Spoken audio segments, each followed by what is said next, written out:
Well, here we are. Day 30 of 30 days of Netflix. We made it. Last day. You know, a lot of people ask me fairly frequently, Andrew, what the hell is wrong with you? Usually my mom. Aside from that, I'm regularly asked, Andrew, you have a lovely voice. Why don't you do voiceovers for cartoons and video games and things like that? Well, I haven't found anyone willing to pay me to do it.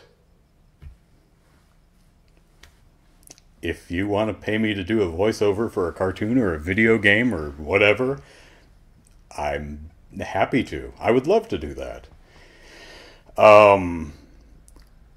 You know, I actually have done a voiceover for a video game. I don't know if it's actually in the video game, but a year or two ago, a man named Trent Steen contacted me from Secret Tunnel Entertainment, a little indie dev studio. And he said, Andrew, would you mind awfully recording a paragraph worth of dialogue for a video game I'm working on called Shapes of Grey? And I said, okay. So he sent me a paragraph of text, and he says, now, I would like this read in the style of the narrator of the Stanley Parable. I think that's what it's called. I have never played that game, but I did see the trailer, so I was familiar with the cadence of that narrator's delivery. Not very familiar with the game, and I had no idea what Shapes of Grey, the video game, was. So I really had no context for this passage of text I was to narrate in the style of the Stanley Parable. I'm guessing it's a parody of some sort, because instead of Stanley, the character's name is Daniel. And it starts out, this is the story of a man named Daniel. Daniel, blah, blah, blah, blah, blah. And so I narrated it for him and recorded it and sent it to him. Said, if you have an alternate way you'd like me to deliver this, let me know. And he said, well, I'd like the end lilting up instead of down. The ending is something like, Daniel decided what game he was going to play next. And he wanted it to lilt up, as if it was a question or there was something to follow. So, Daniel decided what he was going to play next. That kind of a thing. I have no idea how appropriate my delivery is. I don't even know if it's in the game. Trent was nice enough to give me a copy of the PC version of the game and the recently released Wii U version. But if my dialogue is still in there, you have to beat the game more than once. So, there's that. But still, it was a lot of fun. So, yeah, I'm a performer by nature. It's why I do silly YouTube videos, to entertain. I've also done plays. I sing. So I love stage performance. I love getting up in front of an audience and entertaining, whether that be singing or telling jokes or narrating these silly, or hosting these silly videos. The podcast I do, I love doing that too. So, yeah, if you are looking for someone with a deeper voice to voice your characters in a video game or a cartoon or something like that, hey, I'll do it. That would be a blast. Which leads us to today's movie, the last movie of this series of videos. It is called In a World.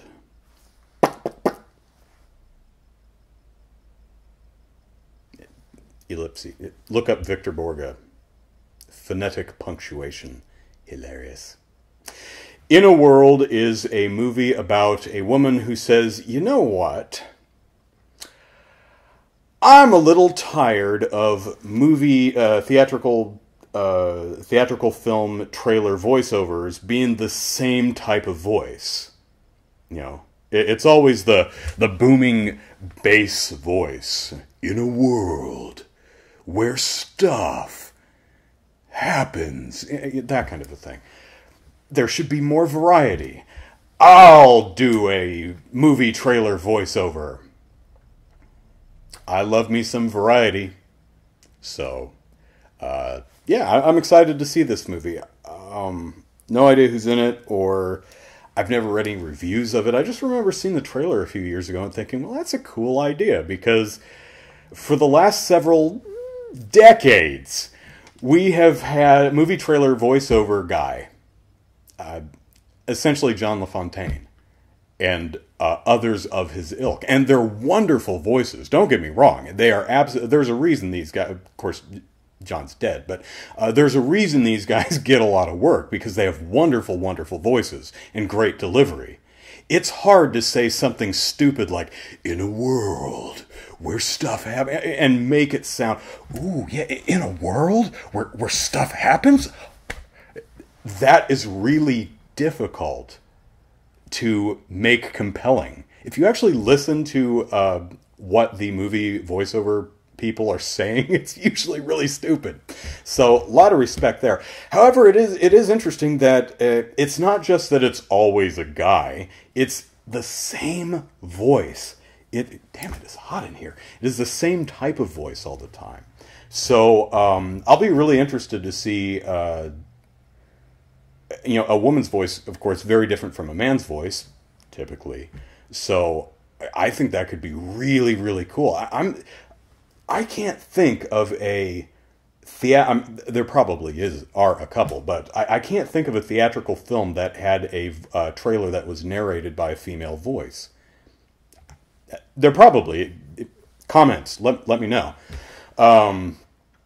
I think a lot of direct-to-video Disney princess movies, the Tinkerbell movie, that might be have a female voiceover. But the full theatrical trailers, it's always the John LaFontaines of the world. So, let's see if variety works.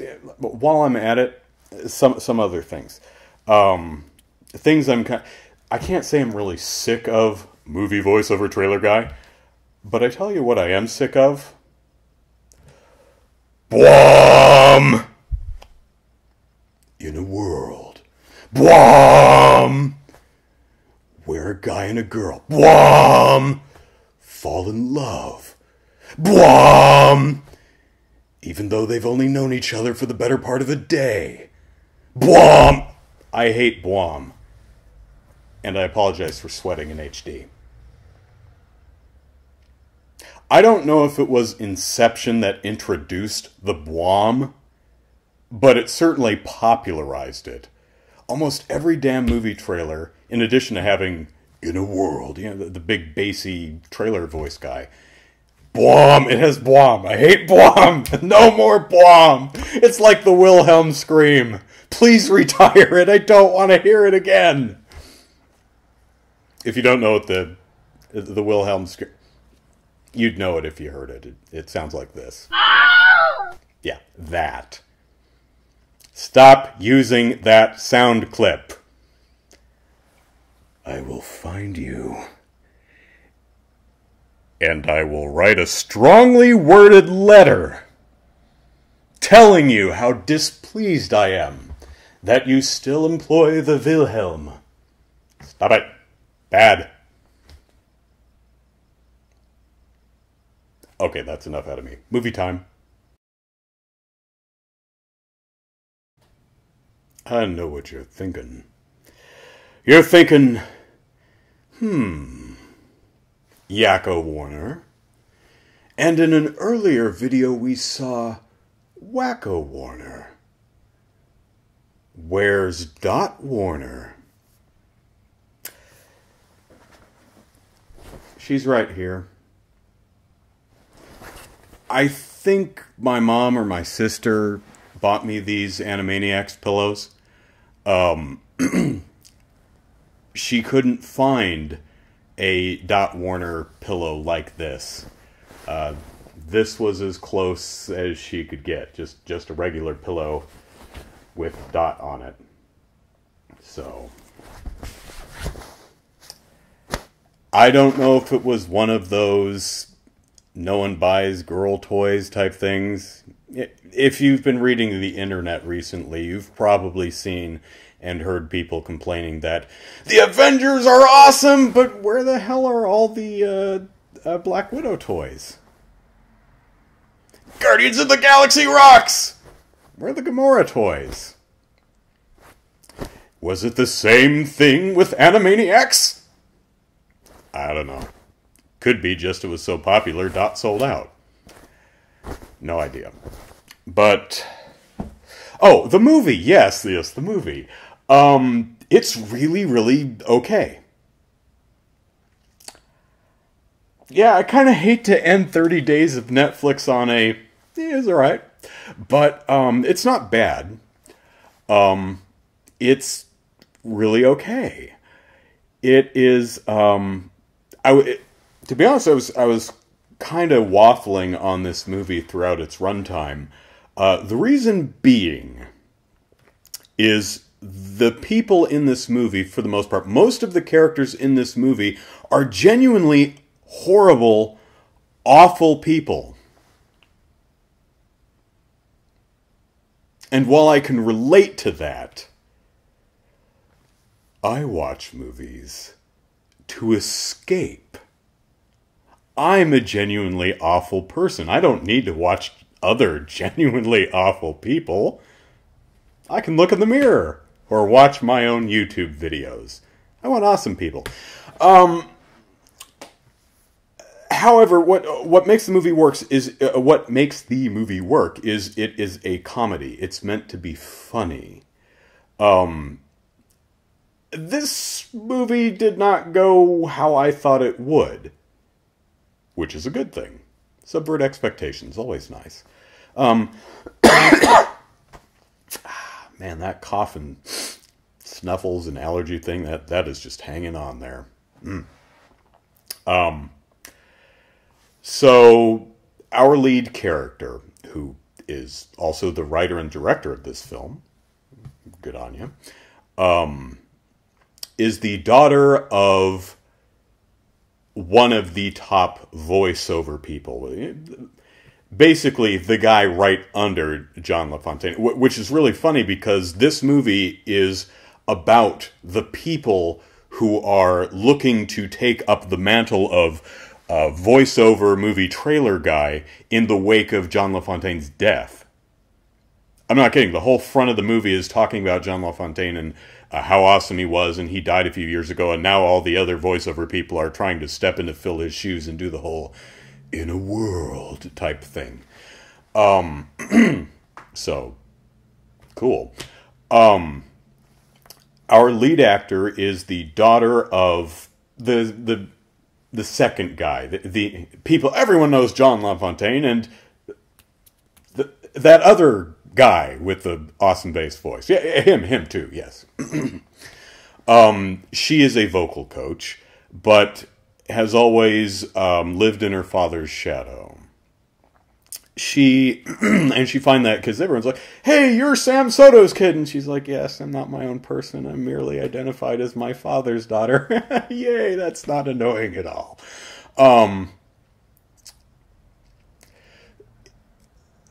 She doesn't really seem to have a huge drive to be movie voiceover trailer person.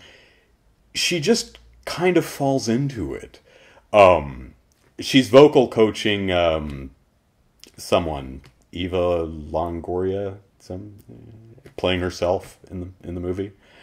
And the recording studio says, we need to record the spot real quick, and the guy who's supposed to do it is sick, and she says, I'll do it. And so she does. And then she immediately gets a bunch of jobs and then books the movie voiceover trailer person spot for the next huge bunch of movies. There are these young adult books, the Amazon games or something like that. And there's 4 of them, and they're going to make 4 big movies. I'll tell you what, though. They wouldn't make 4 movies out of 4 books. No. They would make 1 movie out of each of the first 3. They would book 1, movie 1, book 2, movie 2, book 3, movie 3, And then they would take book 4 and split it into 2 movies. So they'd get 5 movies out of the quadrilogy. You know it to be true. Anyway, so at like the 25 minute mark of the movie, she's like, holy crap, I can give up my vocal coaching career because I've got it made as a voice artist. And I'm thinking, oh, that's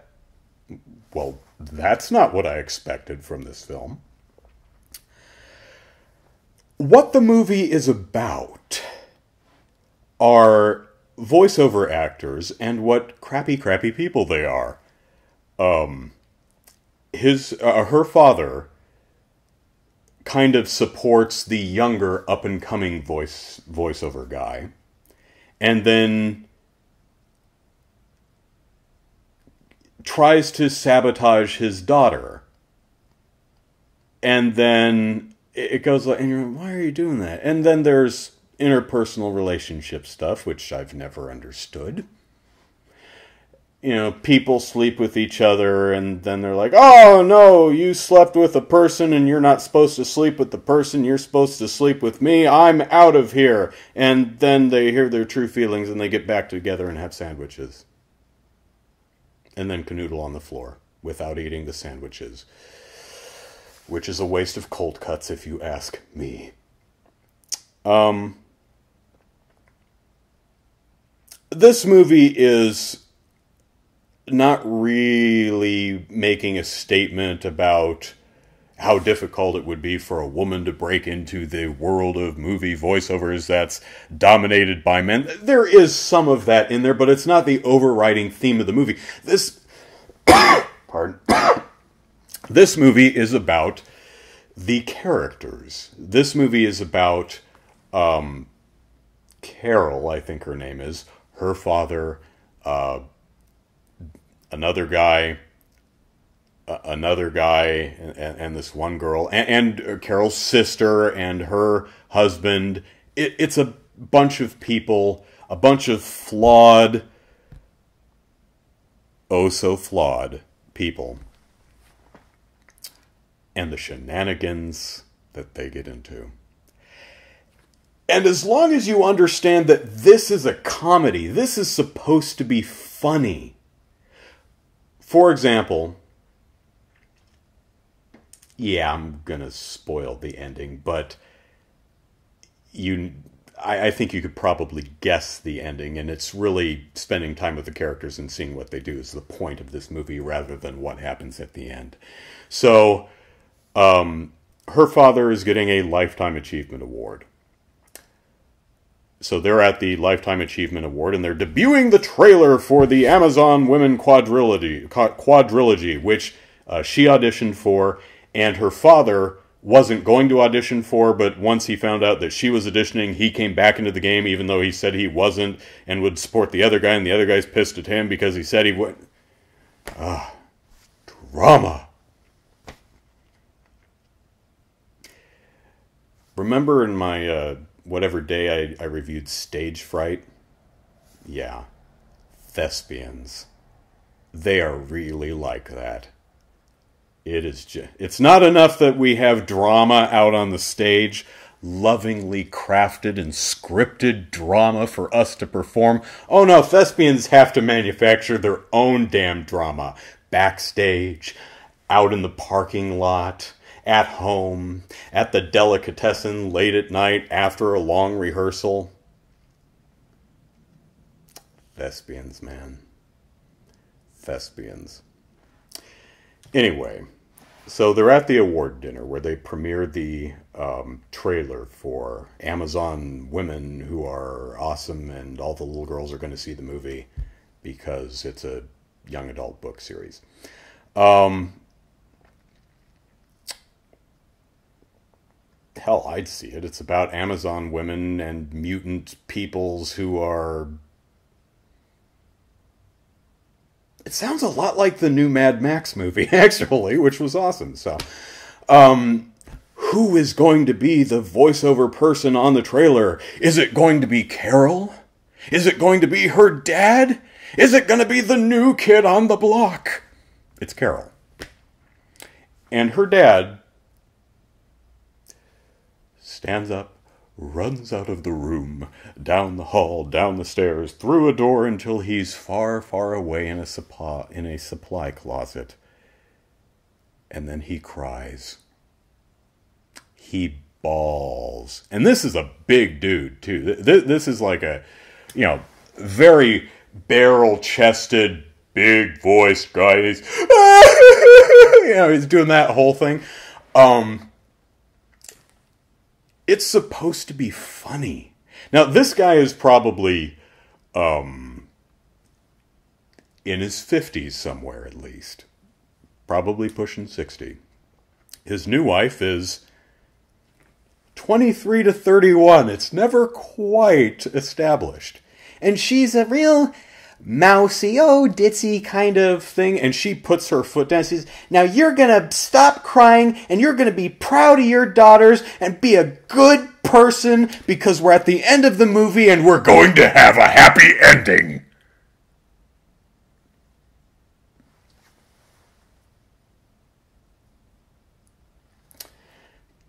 Imagine, if you will, and brace yourself, I'm going on a tangent here. You go to a massage parlor. You take off your clothes. You lay on the bed thingy. You have a towel covering your privates. And then the masseuse asks if you would like a happy ending. But the masseuse asks it exactly like I just did. Would you like a happy ending? Just think about that. Think about how you'd react. That's funny. So, the characters are... It's supposed to be funny. They're very... That's the problem I had in places throughout the movie. I'm like, I don't like most of these people. They're just awful. Her father is a horrible human being. The up-and-coming voice actor guy is a really horrible human being. Her sister is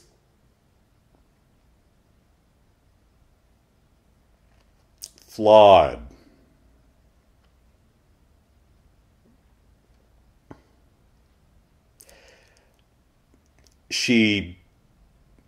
Where do you draw the line with cheating? If your spouse makes out with somebody else, is that cheating? How about if they make out for 25 minutes? Is that then cheating? Peck on the lips? Okay. Peck on the cheek? Totally fine. Peck on the lips? No. Okay.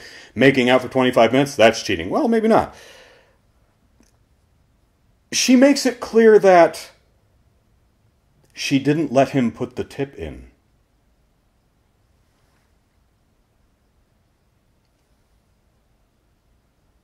I think we all have to draw the line somewhere. I'm honestly not sure where the hell I draw the line.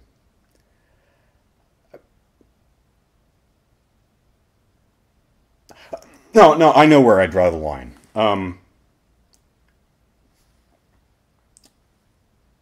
Never interact with another human being. Yeah.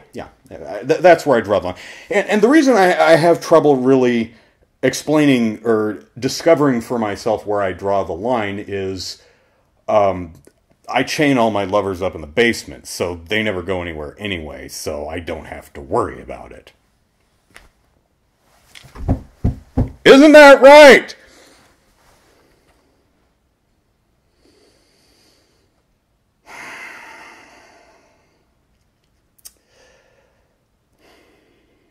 I'm kidding.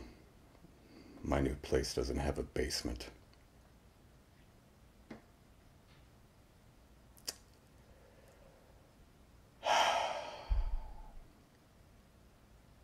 My mom's place does, though. What else would I like to say about this movie?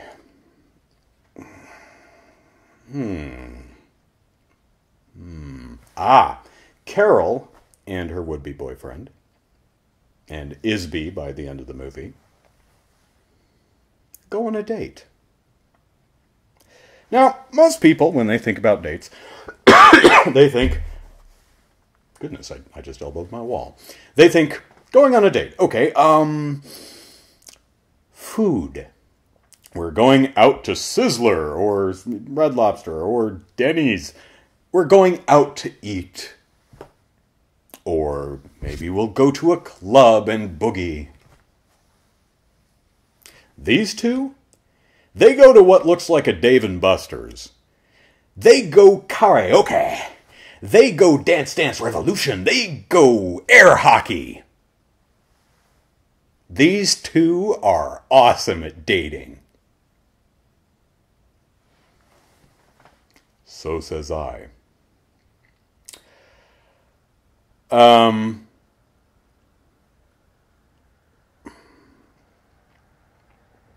There is a moment in the movie where she's at the very, very large mansion of the up-and-comer new kid on the block.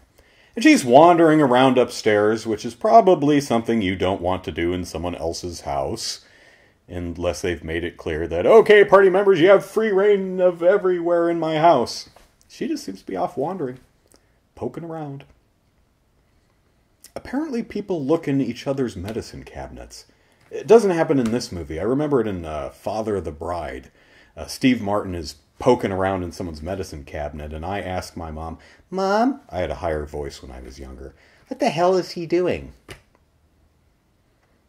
And she said, looking through his medicine cabinet. I didn't understand why, but apparently that is just something people do when they're at other people's house. They look through the medicine cabinet. You know what you'll find in my medicine cabinet? Decongestant, Afrin, I think there's some chapstick in there.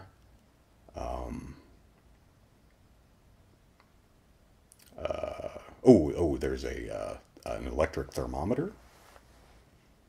What do you think's in my medicine cabinet? It's going to be Tylenol and allergy medicine.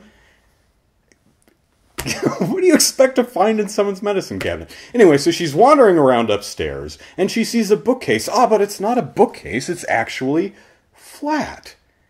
It's a painting of a bookcase on the wall. And she's like, wow. And it's not really that convincing, but maybe she's had a few. And then she notices, there's a door handle here. It almost blends into the wall, like it's a secret room. And then we cut to another angle, and the handle's sticking out about that far, so it doesn't really look that secret. Anyway, so she's eye level with the handle. She's like down, looking at the handle, and opens it, presses it, and continues into the room, almost on all fours. I don't know why. I guess because it's a comedy and it's supposed to be silly. But it's a rich up-and-comer new kid on the block's room. He never went to college. He had money. He traveled the world and bought knickknacks at souvenir shops. And he put them all in this room. And she says, golly, look at all these knickknacks bought at souvenir shops throughout the entire world. And he says, golly, you're pretty. I would very much like to kiss you. And then he sucks on her nose.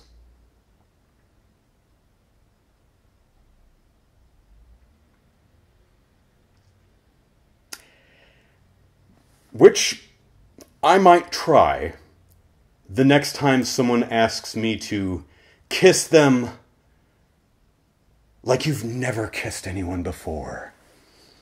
Well, I think sucking on someone's nose would indicate that I've never kissed anybody before and have no idea what I'm doing. It's supposed to be used tongue, right? Ew.